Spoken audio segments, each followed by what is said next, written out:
समझ में नहीं आता कि नेताओं की सुरक्षा घटाने पर इतना बवाल क्यों मचता है।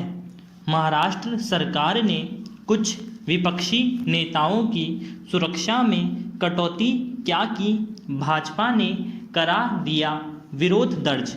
ठीक उसी तरह जैसे केंद्र सरकार के विपक्षी नेताओं की सुरक्षा घटाने पर कांग्रेस ने विरोध जताया था, महाराष्ट्र के पूर्व मुख्यमंत्री देवेंद्र फडणवीस समेत कुछ विपक्षी नेताओं की सुरक्षा घटाने पर भाजपा को तो खुश होना चाहिए था कि उनके नेताओं पर मंडराया खतरा कम हो गया है, लेकिन हो ठीक उल्टा रहा है। विपक्षी दलों ने सरकार के किसी भी फैसले का विरोध करने को ही अपना धर्म मान लिया है। यह तथ्य सर्वविदित है कि अब नेताओं ने सुरक्षा चक्र को अपने रुतबे से जोड़ लिया है।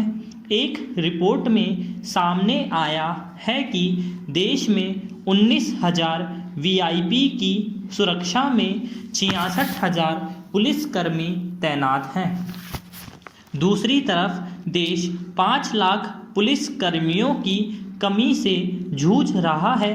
कितने ही थानों में संचार सुविधाएं नहीं हैं, तो कितने ही दूसरे थानों में अपराधियों का मुकाबला करने के लिए गाड़ियां तक उपलब्ध नहीं हैं। बड़ा सवाल यह है कि आखिर इन नेताओं को खतरा है किससे। गिने चुने मामलों में किन्हीं नेताओं को खास कारणों से सुरक्षा देने की बात सामने आ सकती है, लेकिन सरकार आते ही अपने लोगों को सुरक्षा चक्र देकर जनता के पैसों का दुरुपयोग किया जा रहा है।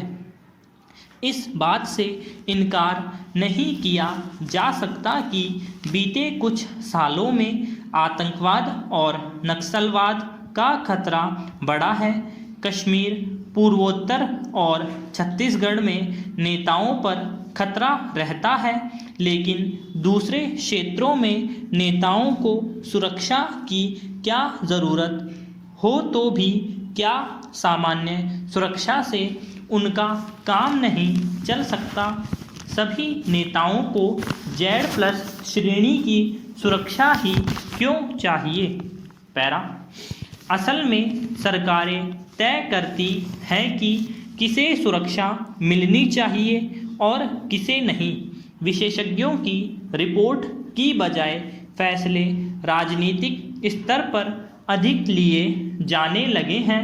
क्यों न इस मुद्दे पर भी विचार से चर्चा हो, नियम बने ताकि किसी को विरोध करने का मौका ना मिले।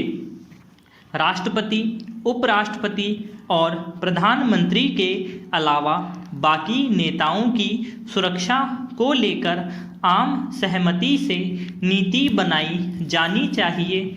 सभी राज्यपालों, मुख्यमंत्रियों अथवा मंत्रियों को सुरक्षा कर्मियों का लंबा चौड़ा काफिला क्यों दिया जाए।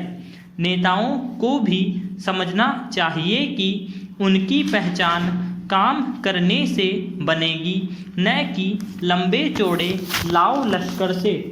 आश्चर्य तब होता है जब सरकार में बैठे राजनीतिक दल विपक्ष में जाते ही दूसरी भाषा बोलने लग जाते हैं।